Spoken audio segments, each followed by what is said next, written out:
وما من دابۃ فی الارض الا علی اللہ رزقها، جتنی بھی چیزیں زمین پر چلتی ہیں، زمین میں ہیں، سب کی روزے کی ذمہ داری، سب کی روزی کی ذمہ داری اللہ کے اوپر ہے. جی جی، وہی پہنچاتا ہے. یہاں تک کہ پتھر کے اندر جو ایک ٹھوس چیز ہے، اس کے اندر بھی ایک کیڑا رہتا ہے، اللہ اس کو بھی وہاں اس کی غذا پہنچا دیتا ہے. جی، نقطہ یہ معلوم ہوا کہ کون سا کیڑا تاریکیوں میں کہاں ہے، اسے روزی ملی ہے کہ نہیں ملی ہے. تو روزی پہنچانے سے پہلے اس کیڑے کا علم ہونا ضروری ہے کہ وہ ہے کہاں ہو. ایک تو اس کیڑے کا علم ہونا، اور کہاں ہے وہ یہ بھی معلوم ہونا، اور پھر روزی کو وہاں تک پہنچا دینا. تو گویا کہ یہ علم کہ وہ کیڑا ہے کہاں، جی یہ اللہ کے کمال علم کی دلیل ہے، اور وہاں تک روزی پہنچا دینا اللہ کے کمال قدرت کی دلیل ہے. یہ تو عالم ہے کتنا بڑا، اور دوسرے وہاں تک روزی پہنچا دیتا ہے، قادر ہے کتنا بڑا. وما من دابۃ فی الارض الا علی اللہ رزقها، ہر ایک جاندار کی روزی اس تک پہنچا دینا یہ اس کے کمال قدرت کی دلیل ہے. اور وہ کہاں ہے، اس لیے کہ وہاں تک پہنچانے کے لیے، ڈیلیوری دینے کے لیے ضروری ہے کہ پتہ لگے وہ ہے کہاں، اس کا ایڈریس کیا ہے. اللہ کو معلوم ہے کہ کون کہاں ہے. جی یہ علم اللہ کے کمال علم کی دلیل ہے، اور وہاں تک روزی پہنچا دینا یہ اللہ کے کمال قدرت کی دلیل ہے. اللہ اکبر، یہ ہے ہمارا اللہ، یہ ہے ہمارا رب. ایک سوال کر سکتے ہیں آپ یہاں. سوال یہ ہے کہ ہم یہ دیکھتے ہیں کہ جو ہمارے پاس رزق آتا ہے وہ مصادر دنیویہ کے تھرو آتا ہے. دکان کھولتے ہیں، کسٹمرز آتے ہیں، تو ہم یہ دیکھتے ہیں کہ یہ تو دنیا کے لوگوں کے ذریعے رزق ہمیں پہنچ رہا ہے. کسٹمر نہ آئے، دکان نہ ہو تو روزی ہمیں کیسے ملے گی؟ اللہ کہہ رہا ہے کہ ہمارے ذمہ ہے.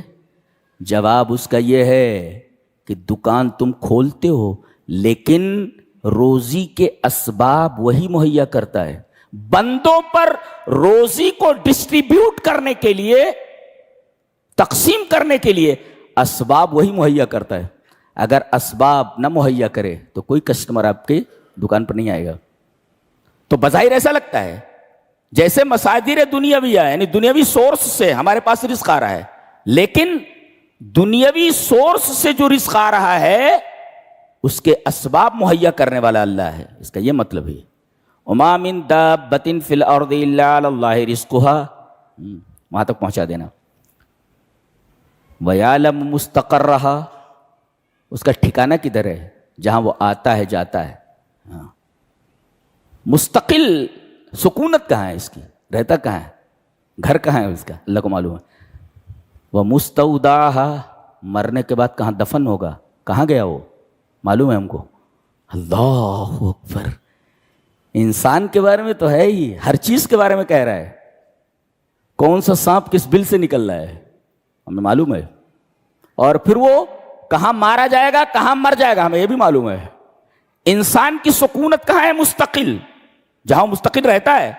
لیکن دفن کہاں ہوگا؟ بہت سارے لوگ اپنے شہر میں رہتے ہیں، زندگی گزار لیتے ہیں، لیکن موت کہیں امریکہ میں آ جاتی ہے، کہیں لندن آ جاتی ہے. کہہ رہے بھائی لاش پہنچانے کا کوئی راستہ نہیں ہے، کہتے وہیں دفن کر دو. جی جی، زندگی بھر یہاں رہا، جس کو مستقر کہتے ہیں، لیکن مستودع اس کا وہاں ہے.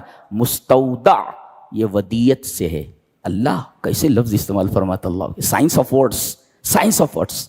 مستقر جہاں آپ کو قرار ہے، یعنی مکمل آپ کی سکونت ہے. جی جہاں آپ رہتے، مستقر قرار ہے آپ کو وہاں، مستقل آپ وہاں رہتے ہیں. اچھا، مستودع جہاں آپ کو ودیت کیا جائے گا، یعنی آپ کی قبر، مرنے کی جگہ، اس کو ودیت سے مشتق کیا گیا ہے. ودیت کہتے ہیں امانت. گویا مر کر آپ جب زمین میں جاتے ہیں تو گویا اللہ نے